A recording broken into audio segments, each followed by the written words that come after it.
B. De nouveaux défis. Après l'indépendance, les nouveaux États sont confrontés à de nombreuses difficultés. Dans son discours du 11 novembre 1963, le secrétaire général de l'ONU dit « L'écart entre les pays riches et les pays pauvres a creusé une sorte de fossé entre le nord et le sud. L'accroissement rapide de la population et l'absence du progrès économique et technique dans les pays en voie de développement ont provoqué une situation telle que cet écart inévitable entre pays riches et pays pauvres n'a cessé de s'élargir. L'aide économique, à elle seule, ne peut résoudre le problème. On comprend dès lors l'intérêt croissant que les pays neufs manifestent pour l'activité déployée par les Nations Unies dans le domaine économique.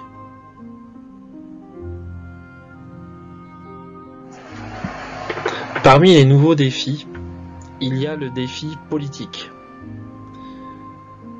Les difficultés des pays nouvellement indépendants sont d'abord politiques.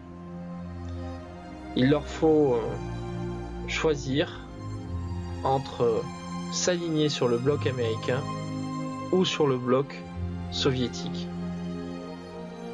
Pour la plupart, ils voudraient inaugurer une troisième voie, celle du non-alignement. Ces nouveaux États, nouvellement indépendants, sont fragiles politiquement. On note une grande instabilité et parfois à l'indépendance succède une guerre.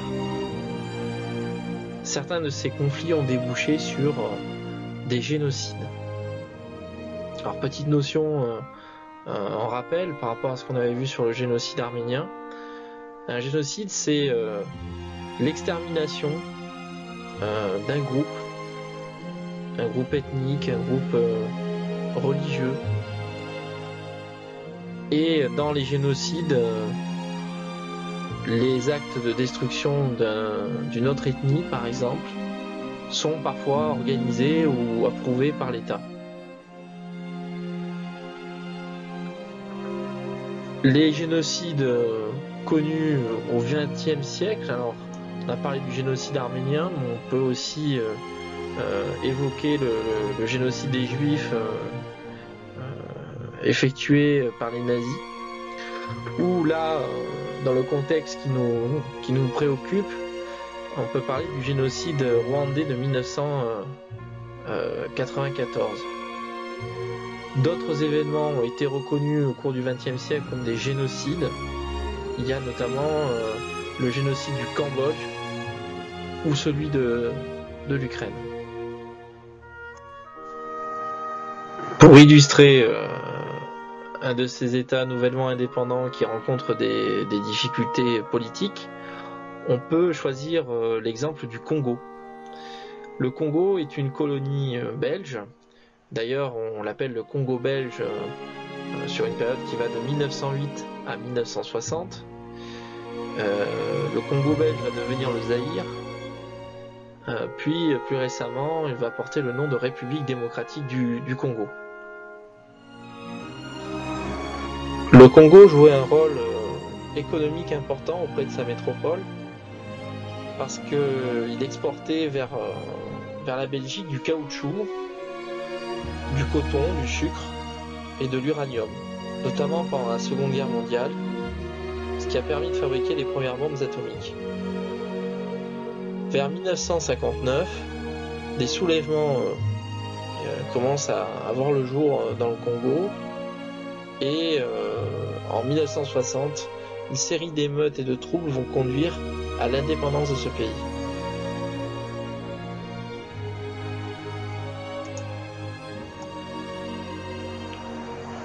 À peine l'indépendance proclamée, que le nouvel État doit faire face à la sécession d'une de ces régions et d'une région intéressante économiquement puisqu'il s'agissait d'une région minière qu'on appelait le Katanga.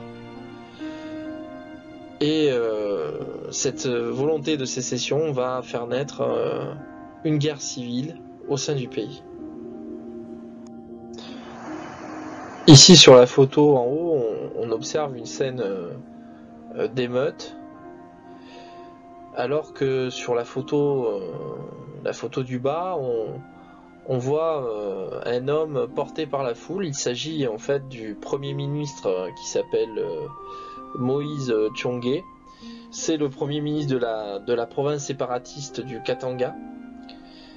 Et en fait, son accession au pouvoir va être possible parce que il va être soutenu par les puissances coloniales et notamment par les États-Unis. La période qui suit est une période troublée pour le Congo. Parce que on voit que les casques bleus de l'ONU interviennent et ça n'empêche pas que la situation dégénère dans le pays. Et en 1961, le premier ministre qui partage le pouvoir avec Kasa-Vubu, qui est le président du Congo, il s'appelle Patrice Lumumba. Et Patrice Lumumba, c'est le chef du mouvement national du Congo, ce qu'on appelle le MNC. Et Patrice Lumumba est assassiné. Le Katanga, quant à lui, va rapidement retourner sous la domination du Congo en 1963 et aura connu une phase de sécession finalement assez courte. Dans les années 1964 et 65, une vaste rébellion va embraser le pays. Le 24 novembre 1965, c'est le commandant de l'armée, Joseph Désiré Mobutu, qui va renverser le président Kasa-Vubu, faire un coup d'État et s'emparer du pouvoir. En 1971, Mobutu va rebaptiser le pays en République du Zaïre et il va mener une politique qu'on appelle une politique de zaïrianisation, c'est-à-dire une politique de préférence nationale. Mobutu va contenir les tentatives de sécession du Katanga et il va maintenir son autorité ainsi que l'intégrité du territoire du Zaïre, mais à un moment donné il va devoir faire face lui-même à un phénomène de rébellion mené par le leader de l'opposition, un chef rebelle qui s'appelle Laurent Désiré Kabila.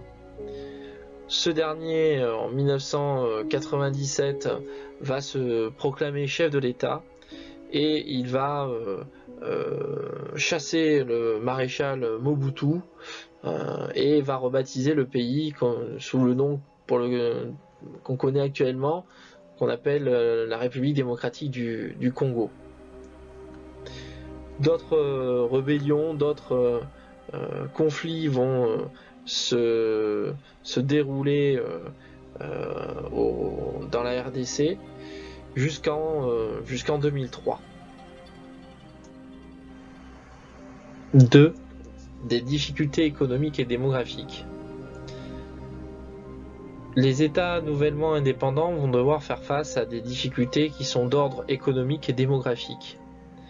En effet, la population de ces pays est en forte croissance.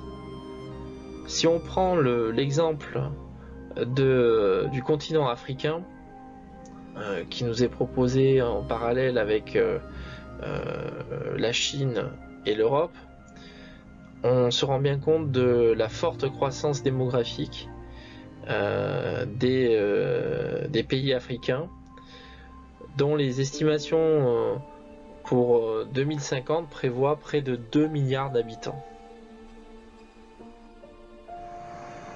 Il leur faut impérativement lutter contre le sous-développement. Étant extrêmement nombreux, le défi alimentaire est le plus difficile à relever. D'autant que, nous l'avons vu auparavant, certains pays se trouvent dans des situations d'instabilité politique forte. L'exemple du Biafra vient illustrer ce propos. Alors le Biafra, c'est une région qui fait partie de l'État du Nigeria, État qui a pris son indépendance en 1960, c'était une ancienne colonie britannique. Et dans ce pays, il y a 3 ethnies qui ressortent. Et à partir de 1960, l'ethnie des Igbo va petit à petit prendre des postes importants, notamment au niveau politique ou dans l'administration. Mais à la suite d'une période d'instabilité, on va voir un événement tragique, l'assassinat du Premier ministre du Nigeria. Et à partir de là, les Igbo vont devoir faire face, ils vont subir une série de massacres. Donc en 1966, ceux-ci vont se réfugier dans leur région d'origine qui s'appelle le Biafra. Cette persécution des Igbo et les conflits qui vont faire s'affronter les ethnies va provoquer la mort de près de 2 millions de personnes, notamment à cause du phénomène de la famine.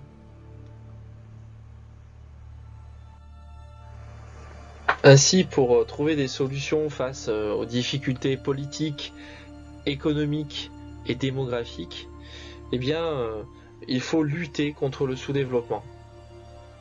Ce sous-développement suppose que, à un moment donné, il faille instaurer un nouvel ordre économique afin d'améliorer et de rééquilibrer les termes de l'échange entre les anciens pays colonisateurs et les nouveaux États nouvellement indépendants, mais qui sont des pays souvent pauvres et insuffisamment développés pour peser économiquement.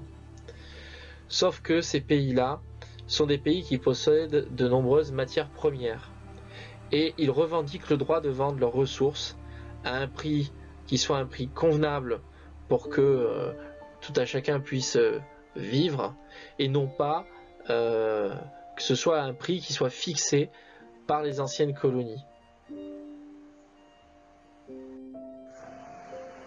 Pour rétablir une sorte d'équilibre entre les pays anciennement colonisés devenus nouvellement indépendants et les anciennes métropoles, les anciens pays colonisateurs, eh bien, des pays vont dénoncer ce qu'on appelle le néocolonialisme. Ce néocolonialisme, c'est une sorte de politique menée par certains pays développés qui vise à instituer une nouvelle forme de domination sur les États qui sont du coup maintenant indépendants et qui étaient autrefois leur colonie. Et donc ce déséquilibre, cette dénonciation du néocolonialisme va se faire à travers les conférences justement du tiers-monde. Et ce néocolonialisme, le terme va être discuté notamment aux conférences du Caire en 1964 et aux conférences de Lusaka en 1970. En plus des revendications affirmées par les pays du tiers-monde à travers ces grandes conférences des pays non alignés, il y a une structure qui apparaît au sein de l'ONU qui s'appelle la CNUSED. Alors la CNUSED, c'est la Conférence des Nations Unies sur le commerce et le développement. Elle apparaît en 1964 et elle regroupe 77 pays d'Afrique, d'Asie et d'Amérique latine. Cette CNUSED, elle a pour but de lutter contre le mauvais développement et les déséquilibres des échanges économiques à l'échelle de la planète. En conclusion sur l'ensemble du chapitre, qu'on vient de revenir sur les conséquences de la décolonisation qui a d'abord impliqué la formation d'un nouveau bloc à l'échelle mondiale, au niveau géopolitique. Ce sont ces pays qu'on appelle les pays du tiers-monde, pays sous-développés ou en voie de développement, qu'on appelle aujourd'hui les pays du Sud, ou les pays les moins avancés pour certains. On constate que après l'obtention d'une autonomie politique, les nouvelles nations vont être confrontées à toute une série de conflits, que ce soit pour des raisons religieuses ou simplement pour des raisons d'ethnie. Ces conflits sont nés plus ou moins pendant la période coloniale, et ils ont perduré, ils ont éclaté au grand jour une fois l'emprise des métropoles moins présentes dans le pays. Et certains de ces pays, à peine indépendants, doivent faire face à toute une série de conflits qui peuvent aller jusqu'à l'extermination d'un peuple dans le cadre des génocides. La difficulté de ces pays est de mettre en place un processus de démocratisation. D'ailleurs, ce processus est encore aujourd'hui un processus difficile dans certains pays. Et ils doivent encore aujourd'hui faire face à des problèmes de rébellion, de coups d'État, de dictature, de mise en place de gouvernements militaires ou totalitaires. Autre conclusion aussi qu'on peut retirer, autre point qu'on peut souligner, c'est la dépendance des pays du tiers-monde avec les pays riches. Bien souvent, ces pays sont trop pauvres et sont très endettés, et ils sont dépendants aussi de l'agriculture pour pouvoir développer une économie rentable et dynamique. Et on peut dire que comme ils ont un taux de natalité élevé, leur bas niveau de vie et la pauvreté sont des facteurs aggravants de leur situation. Et bien souvent, ils sollicitent de l'aide auprès des pays qui peuvent leur prêter de l'argent. Et c'est pour cette raison que, en fait, certains pays qui sont d'anciennes colonies entretiennent encore des liens politiques importants avec les anciennes métropoles. D'ailleurs, dans certaines parties de l'Afrique, pour ne citer que l'Afrique, la culture et la langue de l'ancienne métropole est encore la langue parlée dans ces pays-là.